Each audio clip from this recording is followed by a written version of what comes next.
Our story today is The Devil and Tom Walker. Before we begin our story, let us go back 300 years to the late 1600s. In those years, one of the most famous men in the world was Captain William Kidd. Captain Kidd was a pirate. He sailed the seas, capturing any ships he found. He and his men took money from these ships. Captain Kidd hid this money in different places. Captain Kidd was captured by the English in Boston, Massachusetts, and executed in the year 1701. From that time on, people all over the world searched in many places for Captain Kidd's stolen money. The people who lived in Massachusetts in the 1700s believed Captain Kidd buried some of his treasure near Boston. Not far from Boston was a small river which ran into the Atlantic Ocean. An old story said that Captain Kidd had come up this river from the ocean. Then he buried his gold and silver and jewels under a big tree. The story said that this treasure was protected by the devil himself, who was a good friend of Captain Kidd.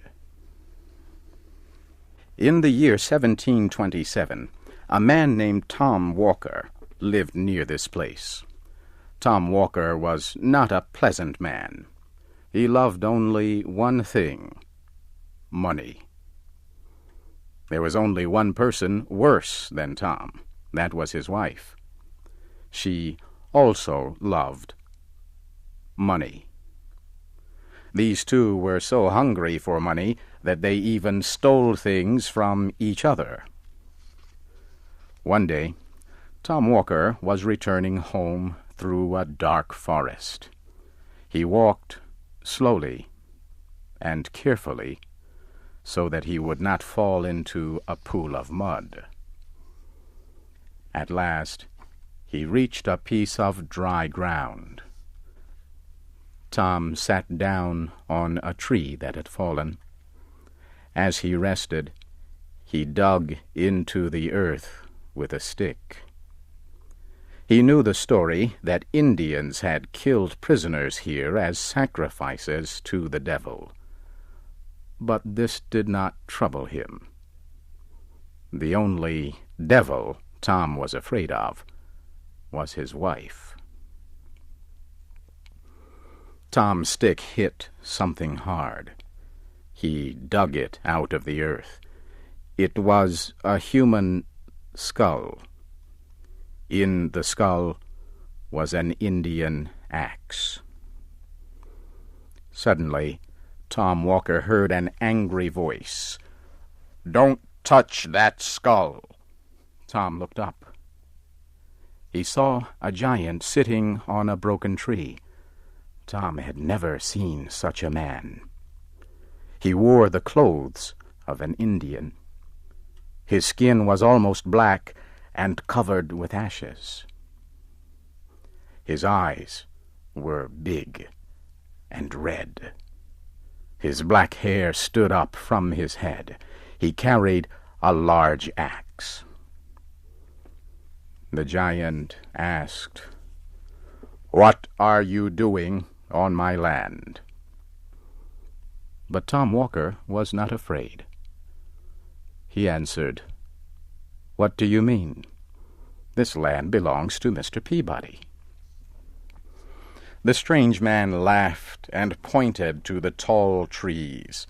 Tom saw that one of the trees had been cut by an axe. He looked more closely and saw that the name Peabody had been cut into the tree.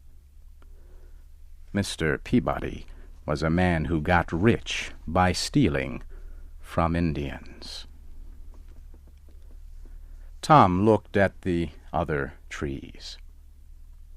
Every one had the name of some rich important man from Massachusetts. Tom looked at the tree on which he was sitting.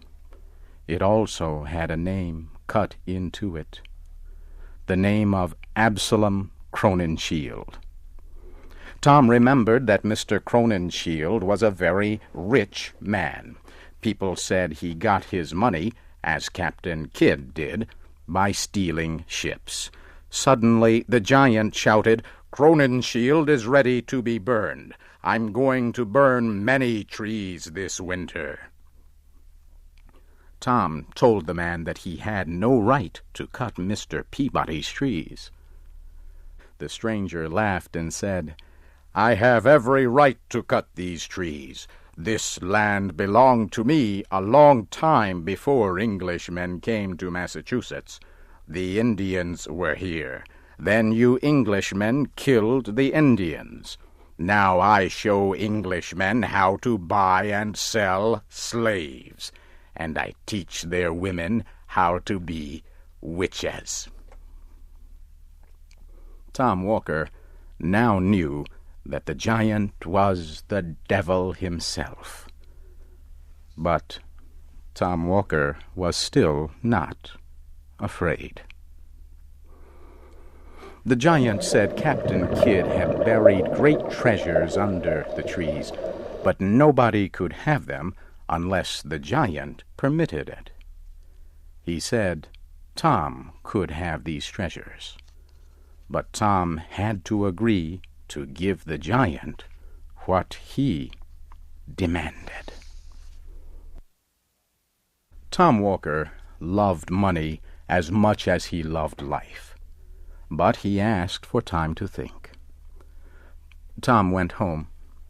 He told his wife what had happened. She wanted Captain Kidd's treasure. She urged him to give the devil what he wanted. Tom said no. At last, Mrs. Walker decided to do what Tom refused to do. She put all her silver in a large piece of cloth and went to see the dark giant. 2 days passed. She did not return home. She was never seen again. People said later that Tom went to the place where he had met the giant. He saw his wife's cloth hanging in a tree. He was happy because he wanted to get her silver. But when he opened the cloth, there was no silver in it, only a human heart. Tom was sorry he lost the silver, but not sorry he lost his wife. He wanted to thank the giant for this, and so every day he looked for the giant. Tom finally decided that he would give the giant what he wanted in exchange for Captain Kidd's treasure. One night, Tom Walker met the giant and offered his soul in exchange for Captain Kidd's treasure. The devil now wanted more than that. He said that Tom would have to use the treasure to do the devil's work. He wanted Tom to buy a ship and bring slaves to America. As we have said, Tom Walker was a hard man who loved nothing but money. But even he could not agree to buy and sell human beings as slaves. He refused to do this. The devil then said that his second most important work was lending money. The men who did this work for the devil forced poor people who borrowed money to pay back much more than they had received. Tom said he would like this kind of work. So the devil gave him Captain Kidd's treasure. A few days later, Tom Walker was a lender of money in Boston. Everyone who needed help, and there were many who did, came to him. Tom Walker became the richest man in Boston. When people were not able to pay him, he took away their farms, their horses, and their houses. As he got older and richer, Tom began to worry. What would happen when he died? He had promised his soul to the devil. Maybe he could break that promise. Tom then became very religious. He went to church every week. He thought that if he prayed enough, he could escape from the devil. One day, Tom took the land of a man who had borrowed money. The poor man asked for more time to pay. "Please do not destroy me," he said. "You have already taken all my money." Tom got angry and started to shout, "Let the devil take me if I have taken any money from you." That was the end of Tom Walker, for just then he heard a noise. He opened the door. There was the black giant holding a black horse. The giant said, "Tom, I have come for you." He picked up Tom and put him on the horse. Then he hit the horse, which ran off, carrying Tom. Nobody ever saw Tom Walker again. A farmer said that he saw the black horse, with a man on it, running wildly into the forest. After Tom Walker disappeared, the government decided to take Tom's property, but there was nothing to take. All the papers which showed that Tom owned land and houses were burned to ashes. His boxes of gold and silver had nothing in them but small pieces of wood. The wood came from newly cut trees. Tom's horses died, and his house suddenly burned to ashes.